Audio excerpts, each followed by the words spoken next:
courtroom was silent except for the low murmur of anxious whispers. The air was thick with tension.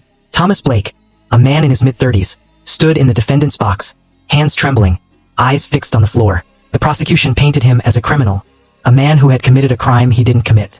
Witnesses spoke, papers rustled, and the judge's gavel echoed like a death knell. Despite Thomas's desperate pleas of innocence, the evidence, circumstantial and twisted, was used against him. His lawyer fought valiantly, but the court, swayed by appearances and assumptions, rendered a verdict: guilty. Thomas was sentenced to life in prison. In the cold, lonely cell of state prison, days blurred into nights. Thomas wrote letters that would never be sent, clung to memories of his family, and tried to survive the unbearable weight of injustice. The despair was crushing, but he held onto a single thread of hope, that someday, someone would see the truth. But hope has a cruel way of fading. One morning, Thomas was found lifeless in his cell. The official cause: a sudden heart attack. The world moved on, and his story seemed destined to be forgotten.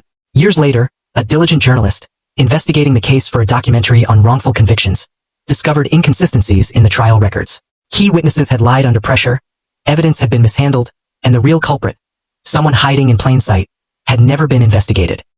The truth was undeniable. Thomas Blake had been innocent all along. The revelation shook the community, ignited outrage, and led to a posthumous exoneration. Thomas's family wept, not just for the loss of a loved one, but for the years of injustice he endured. Though justice came too late for Thomas, his story became a symbol, a haunting reminder of the flaws in the system and a call to fight harder for the innocent. In death, Thomas finally spoke the truth louder than any courtroom ever could.